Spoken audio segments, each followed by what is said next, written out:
Hey, it's John, Vintage Fisherman. Here's a good one for you. Great reel, 1600C, external trip. It barely moves, folks.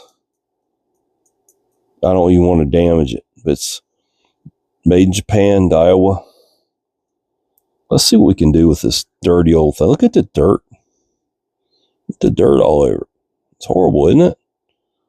Let's take it apart. I don't know if I'll get it back together today. I'll take it apart and clean it up anyway.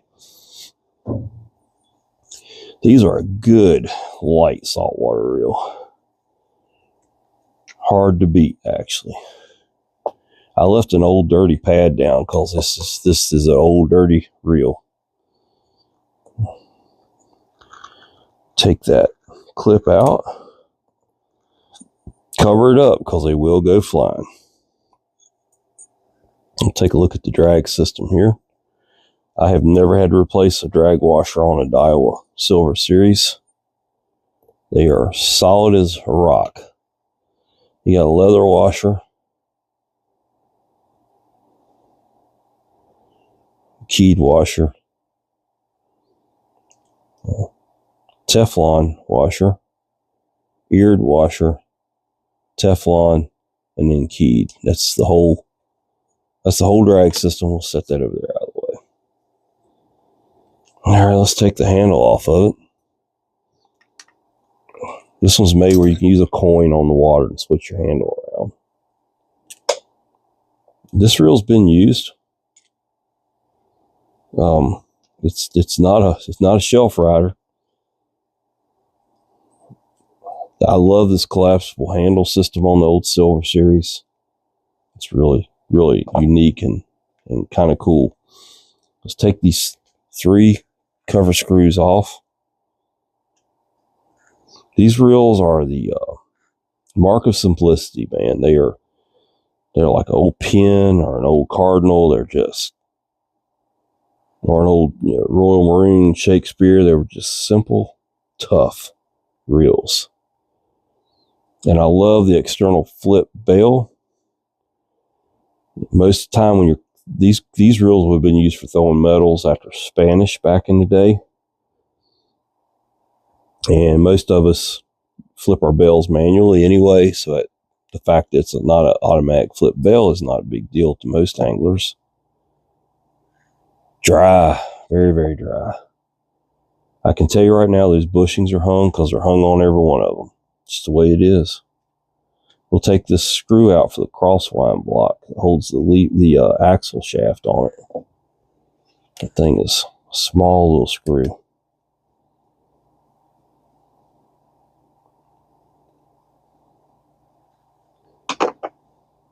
We'll pull the axle shaft out. Let's get that up out of the way. Then we can take the gear out. Now the gear, we're going to have to get these bushings off of here. And there will be shims underneath this side. We're going to have to work on those. They're not going to come off without a fight, so we'll come back to that. Here's your crosswind block and crosswind gear just pop right out of it. Nothing major there. It's a double shear reel like that. Let's get this rotor nut off of it. It's going to be a standard thread rotation. I'll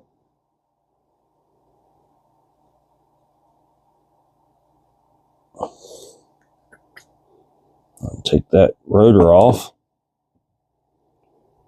Now I'm not going to take this off of it. You don't need to. You can clean it all. What you do need to pay attention to is how this is. That goes like, I'm going to leave that together. It goes like that. And you got 3 retaining screws.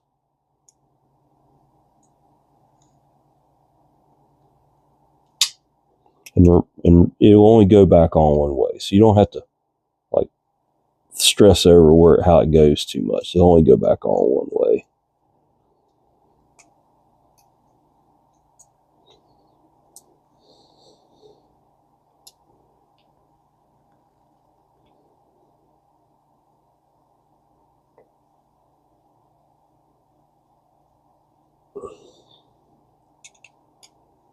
This reel has been sitting around in a barn or something. I bought this at auction.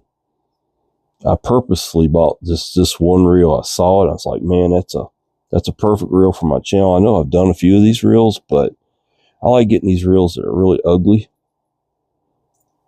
that I know I can get parts for. I got parts for these reels. I can fix whatever may be wrong with them.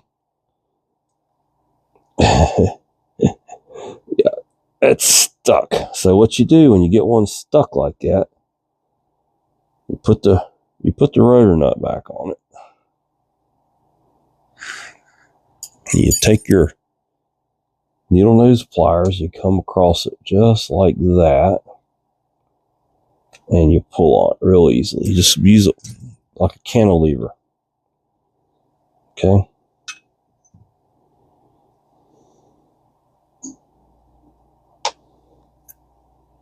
There was no shims on that. That's kind of unusual, unless it's still... No shims on this reel.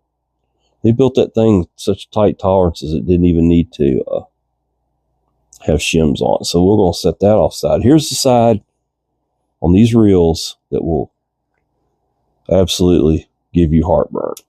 These screws out here, if it's been used in salt water, they will snap. We're going to go ahead and take the bail wire off. It's got a Teflon washer underneath that screw. Then there's really nothing else. You got this little standoff. You got the roller. And this one does not have a liner in it. Okay, so we're good there. Over here, before we even get started, here lately these things have been coming off good for me.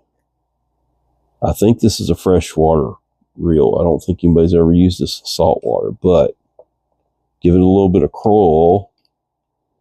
Tighten it a little bit first. This one's good.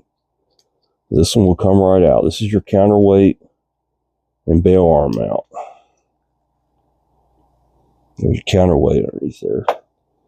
Over here, I'll go ahead and take the pivot screw out, the bail arm. They don't get stuck. I've never had one stuck. But you got that big standoff on there and the screw. Just pop that off the spring. We're good there. These will get stuck. So once again, we're going to give it some oil.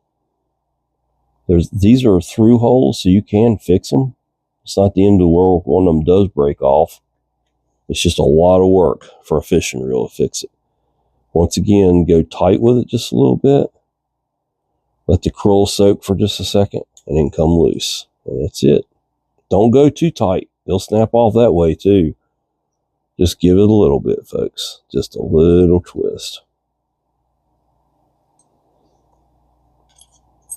And I'm going to go clean this reel up. And I'll probably get it back together next weekend because it's Sunday and I want to go enjoy the day. But there it is. A 1600C external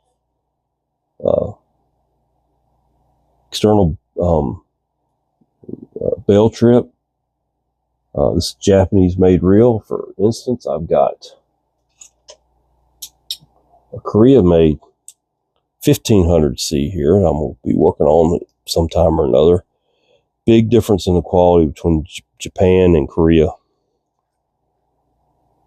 This is considered a high-speed reel. The gear ratio is 3.7 to 1. They considered that a high speed back then. Nowadays, high speed is 8-something to 1. Anyway, let me clean it up. I'll be right back. Oh, wait a minute. Wait a minute. We got to get these bushings off. Oh, yeah, I forgot about that. The bushings. I wish I didn't have to deal with them, but it's part of doing Daiwas. You know, these bushings are, they're a pain, but they work. They're simple and they work. The big problem is just getting them off, you know. Yeah.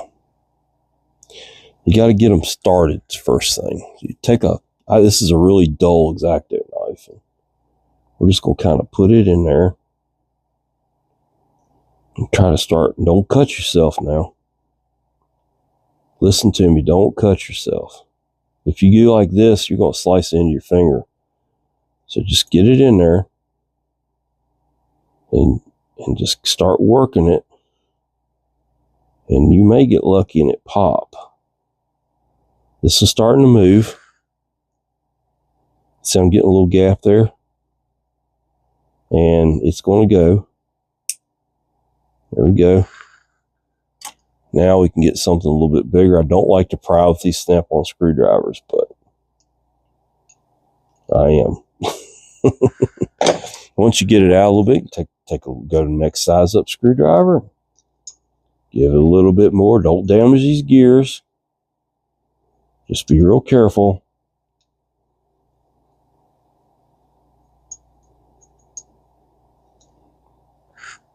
These Teflon bushings swell up over time.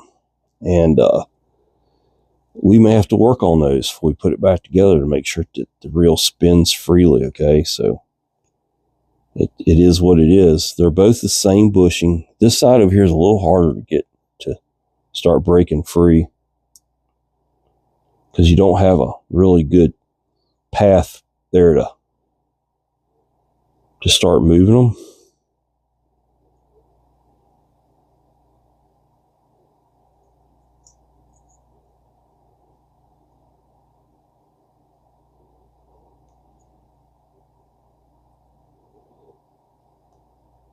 It is moving though. All right, we'll risk, I tell you what, instead of risking that expensive screwdriver, let's go to a cheaper screwdriver.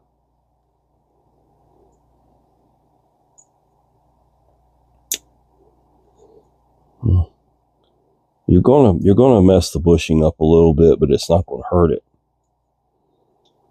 It's just not gonna be pretty anymore. It's gonna have a little bit of stuff on it.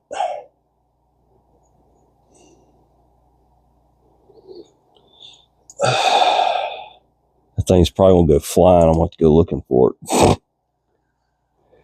You see how I'm doing this? Just work your way around. Get a little bit at a time. These bushings should not move inside the handle or the reel frame. It should not move. The gear needs to move inside the bushings. So that's the end goal here we're looking for, folks. And obviously this reel was not. That's why it was moving so stiffly. There is a shim underneath there. Maybe two. There is two. Take those shims off.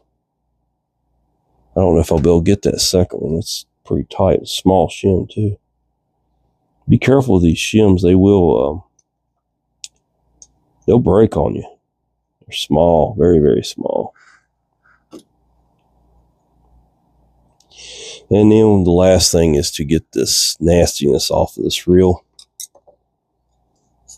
Off this gear. You can see that green stuff. We're going to get that off of there. I clean the gears by hand so I can get up in the teeth good. I'll run them through the ultrasonic for a few minutes and then take them over to the WD-40 tank and get the rest of it off. We got that. You see this is just covered in baked stuff. We'll get it off over there.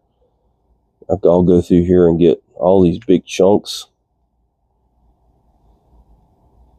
I haven't seen a single one of these Daiwas didn't have the same grease. Just turns green inside of them. Hard to get out.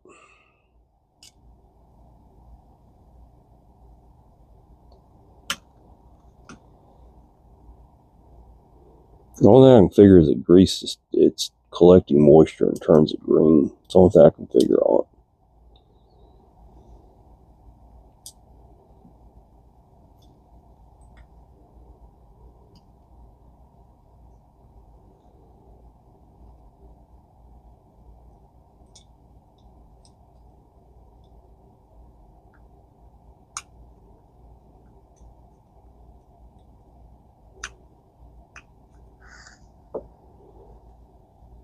All right. Well, I can throw that rag away. I'll be back. I'm going to clean it up. It may be a week, but y'all won't know that. But I'm just telling you, I got a lot going on. Let's go clean up the fish reel. Well, it hasn't been a week. It's been like 30 minutes. I got excited when I cleaned this thing up. I was like, man, this is a really nice fishing reel. So I'm going to put it back together. It's in beautiful shape.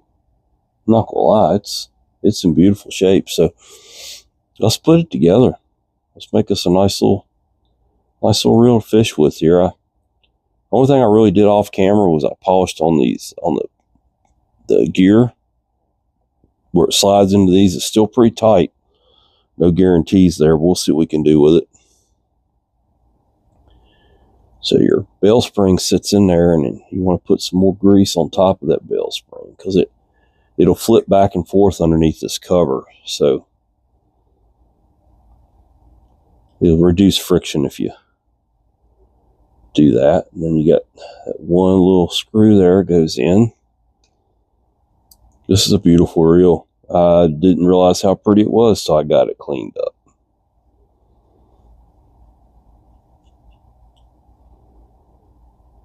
Pretty remarkable. All these years, it's just still in such good shape. That pin from the spring goes up into the bell arm, and then the bell arm just kind of falls out. The bell arm kind of got to pop it over in there like that. And you got this little, I'll put a little bit of grease underneath that. Haven't decided if I'm going to keep this reel or not. It's in such great shape, I really should keep it. You put that black spacer on there, and you got this bell screw goes on. Simple, simple, simple. Yeah, you do some of these newer reels, and you think, why did they do all this to a fishing reel? They didn't need to do all that to a fishing reel. Nice and smooth. We'll give that screw some grease, and then your counterweight goes on there. No rust on it. It's beautiful shape. It gets the screw. It's more like a round head, or it's different. You'll know when you get it together. They're the same thread size, but just different head size. You'll see the difference because the other head won't recess down in there correctly. All right, then we got. I'm going fast because I want to go relax, but I wanted to finish this reel. Put a little bit of oil on there and put your line roller on, and then kind of hold it all together. And because this might get used in salt water, I'll put a little bit of grease on the end of that screw, those threads. Thread that in. So the grease does two things. One, it keeps them from getting stuck, and two, it's a seal. It seals the moisture out. So there is your rotor assembly. I'll get it out in a minute. All this was in good shape, not dirty or anything. I'm just going to put some lubricant on it. You got here and back in here, all that needs to be lubricated. You can take all that off if you want to. There's really no point. This was pretty clean there. The rest of the reel, not so much, but it was clean there.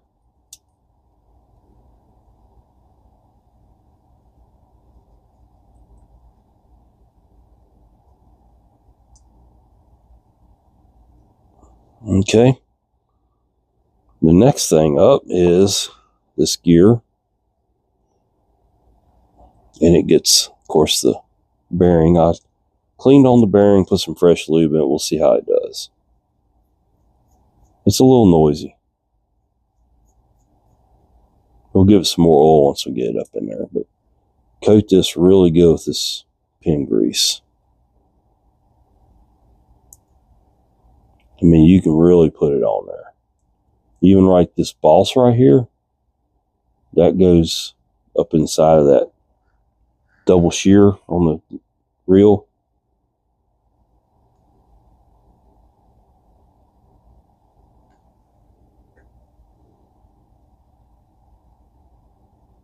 All right.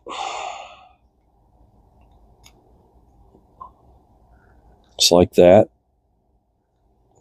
And then remember, you've got this retainer, so we're going to put some grease on those screws for the retainer. And then it goes in like this. Or no, it's like this. It'll only go one way. You can't get that wrong. And I'm probably going to use my screw setter here. It gets 3 screws. And one of them I'm not going to be able to get to, maybe 2. Let's get the screw setter. Love this tool. You just put it in the head of the screw. It only works with screws that have straight grooves in them. You can get it started.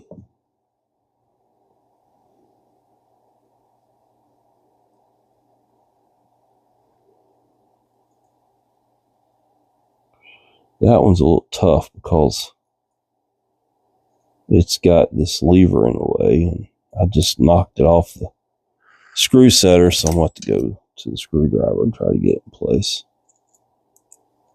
Oh, goodness. There we go. And just run those home. The anti-reverse lever is right in the way of that. This one does click when you crank it. We couldn't hear that before because it was gummed up. It wasn't working properly.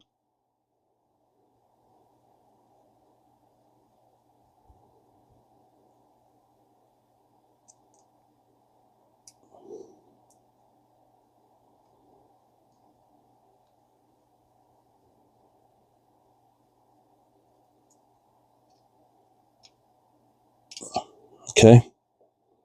And then you got your, and I didn't take this apart, so we know it's right. Goes in there just like that. And so when you got your anti-reverse cut on, see how it works, and then it won't let it ratchet back. Or it's like a ratchet you put sockets on or whatever. And we can go ahead and put the rotor on it. You can go on however way you want to. It only your keys in there, so you can only really go one way. And it tightens up.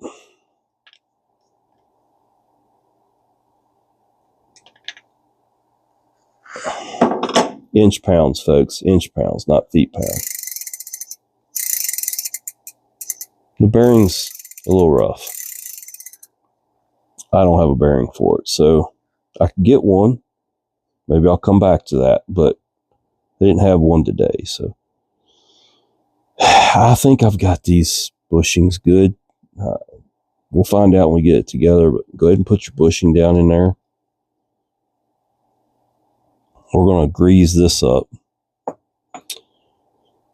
Like I said, the bushings should not turn in the housing. The gear should turn inside the bushings, so keep that in mind as you put these things together. Grease all that up down in there. Put your crosswind gear in. I got a little bit of grease left on that. Old grease. We'll get that out so it doesn't corrode or anything. Old grease will start eating into this pot metal and eat it up. So get rid of all of it you can. It breaks it down like a rust. It's crazy. Don't really need to lubricate the gear just yet. But you can put it in there, put the knob to the back. Now, if you want to throw some grease on it, do so.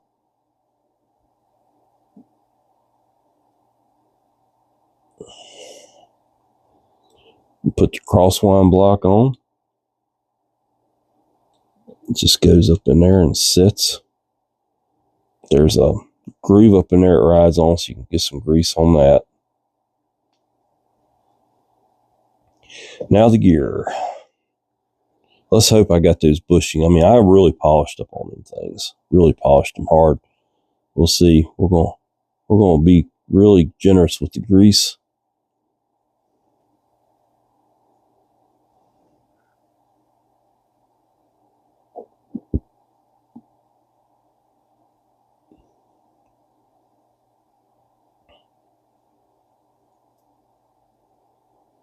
And we're going to hope that it works the way it should. Put that down in there.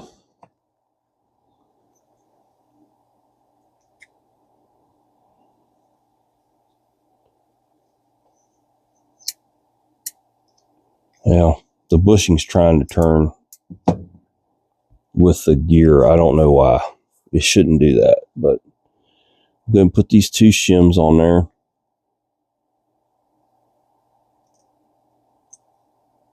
Maybe once I tighten it down, it won't. I'm going to put the axle shaft down, clean that up really good. It had some old grease and stuff on it.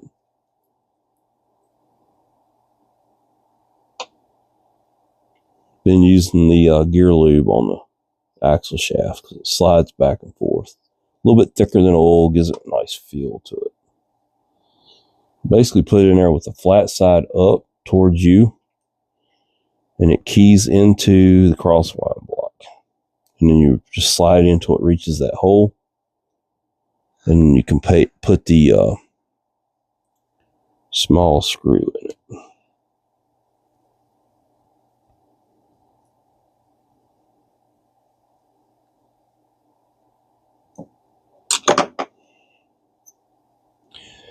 We're going to grease the shaft up here.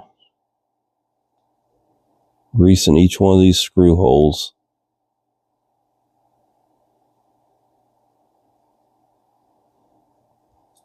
We'll put the bushing on. It still fits tight. Don't know why. It's on there good. It'll when I put the cover on, it'll push down on there further. That. We'll see how it turns. Maybe I'll have to take it back apart. We'll see.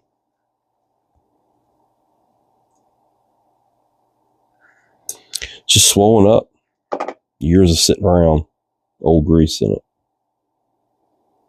It won't unswell. You have to sand all that. You have to sand them or polish them down till they fit good again. Trying to think of the actual term for it. I chucked the gear up in the drill and polished each side individually. Chucked one side up, polished the other, and then vice versa. The bushings, I rolled up a piece of paper, emery cloth, and went up inside the bushings with it. There was effort made. We'll see if that effort pays off. We'll see. Okay. Yeah, see how stiff it is? No, it just loosened up. I don't know why those bushings aren't turning freely. I might take it back apart. So we'll put the handle in it.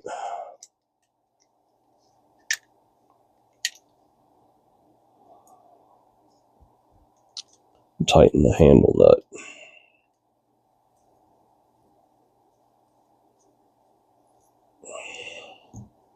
Don't know if you could get a bearing in there where those bushings are. It'd be awful thin bearing.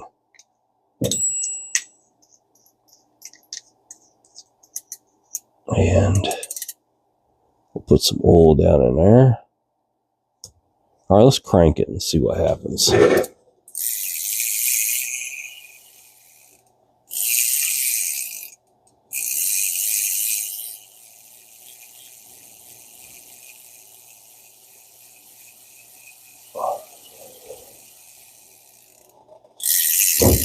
It's got a rough spot in it right there. I suspect that's the bearing. The bushings are turning inside the housings.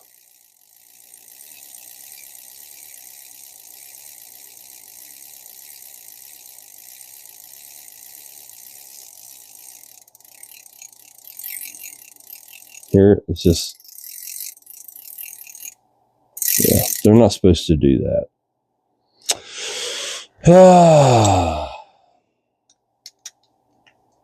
Not sure what I can do to fix that because I have polished the heck out of this thing.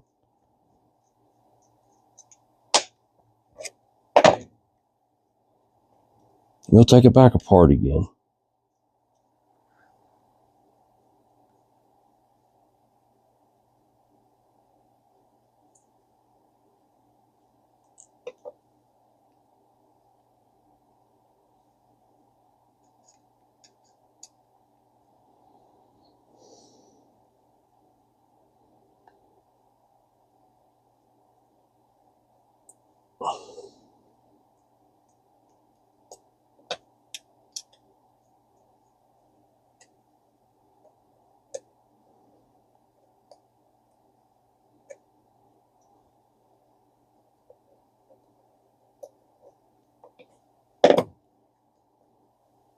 Yeah, see, it's going to be a fight trying to get this thing to do what it's supposed to do.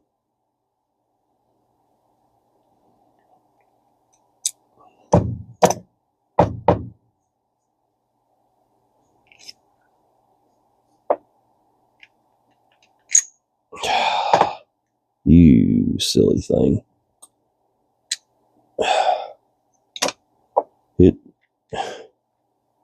It felt pretty good other than just those 2 bushings. Look how stuck there. This one's actually not too bad. I can live with that one. That one's turning. This one over here is horrible. It's not doing anything.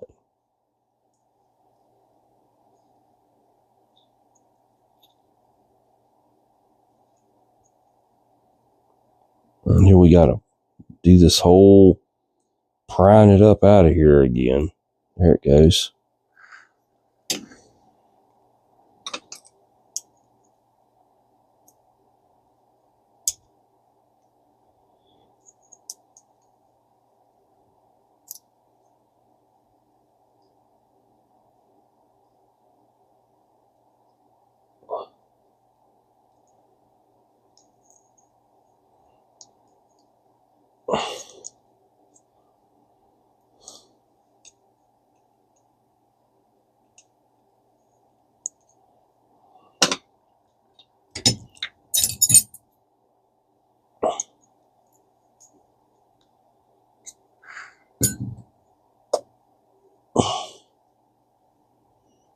Take this one back off and put it back down in the housing.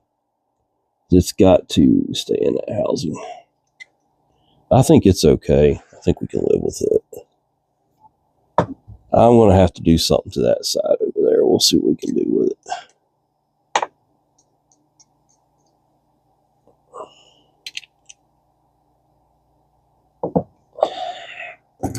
This is the part of fishing reels that will drive you nuts. I mean, I really don't know what to do about that bushing. So what I did before was, besides polishing the shaft, which I'm going to go back and try again, but I put this emery cloth up in there, rolled it up, put it in. Of course, it's not wanting to go in now. I had it in there. Oh, goodness. Come on. Yeah, it's not wanting to go. Maybe this side will go. Just had it in there 30 minutes ago.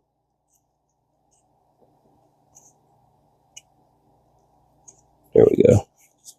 And I did this, but I don't think that's going to do the trick. We're going to have to chuck this thing up and sand on it some more.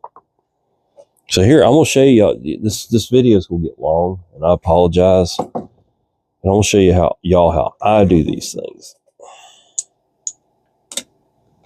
Put them in your drill and soft chuck them. Don't kill them.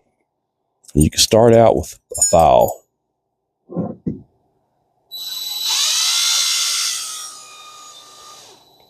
I've got shims still on there, so I'm trying to stay away from those shims.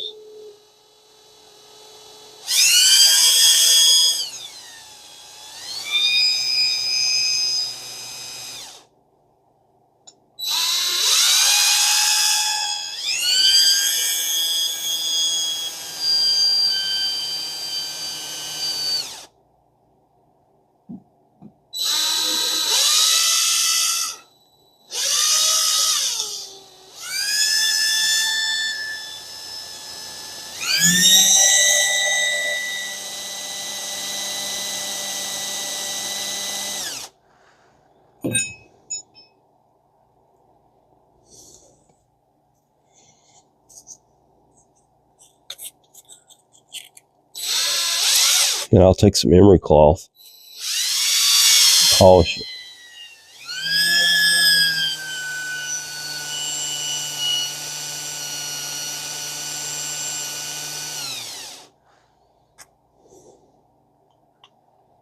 And it's still tight.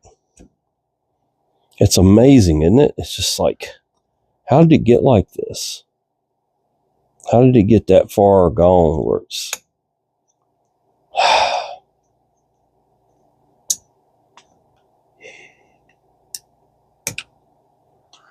Don't know really what to do with that. Some really drastic action on the rubber itself, or the Teflon itself. Maybe a round file to it. Here is a half round file. Let's just run it in there and see what happens.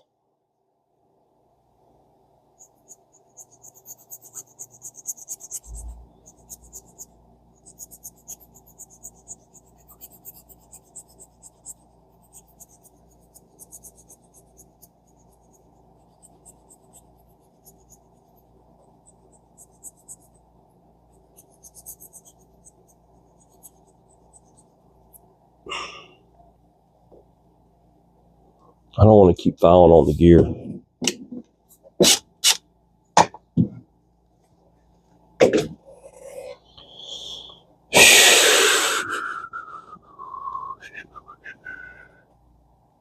Let's put some thin oil on it and see what happens here.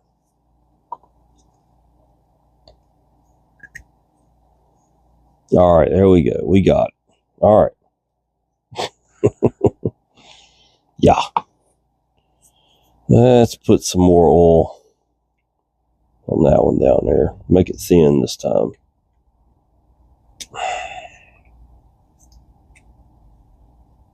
And we got the cross wire. Oops.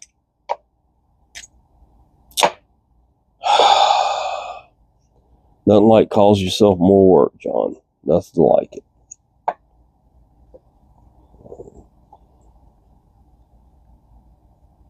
Everything has to come out back together in the process on these reels. The bushing will almost always pull out with the gear. Something to keep in mind.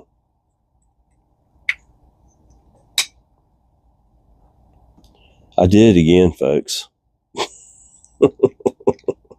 I might be able to get it in there. I don't know what I'm thinking. I don't know what I'm thinking. Okay. Bushing. Gear. Cross line block.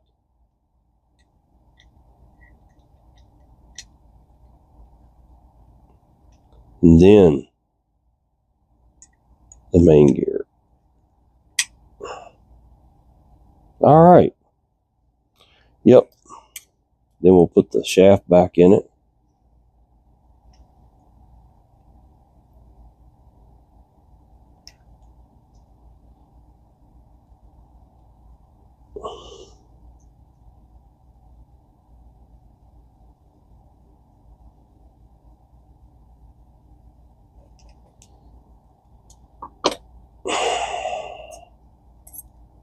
Cover.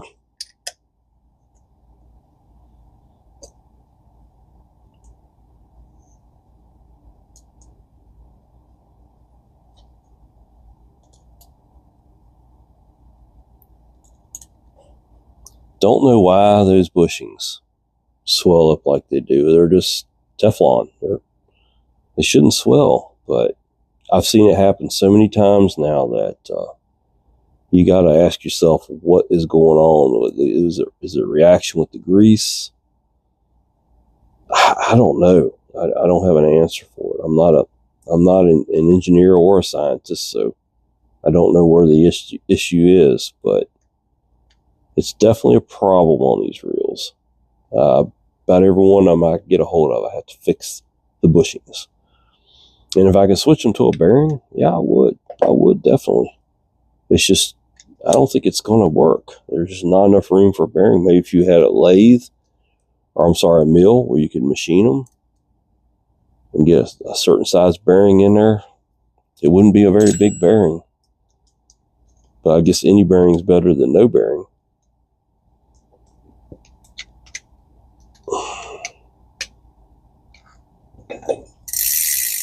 Ah, I got it. Look at that. Isn't that satisfying? Okay, we got it. Let's wipe that thing down. I have got fingerprints and grease all over this reel. It's a real headache sometimes, but the pleasure of fixing an old reel and getting it ready to fish again is really cool. I really enjoy it. Satisfying. Will somebody ever fish this reel again? I don't know. I probably won't myself, but it's ready for somebody. Now, let's put the drag together. We'll need our drag grease. The first washer in is your leather washer. Give it plenty of cowls. It's going to soak it right up.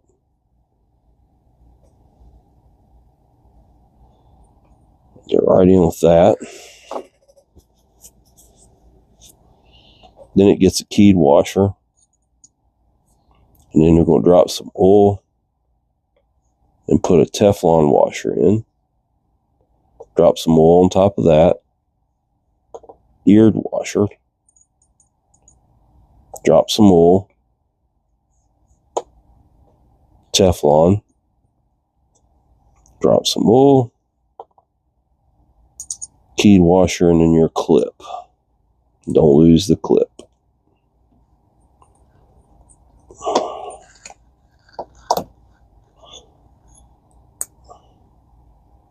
The clip's not in there all the way. All right, and put your spool on. Clicker's working.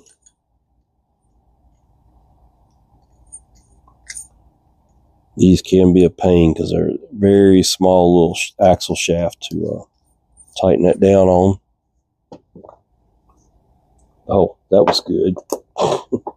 That grease all over the handle. All right. So we have a functioning 1600C now.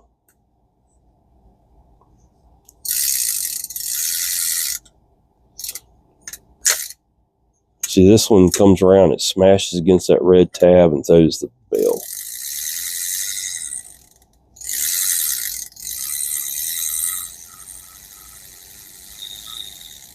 There it is, folks. I'm going to go ahead and sign off now.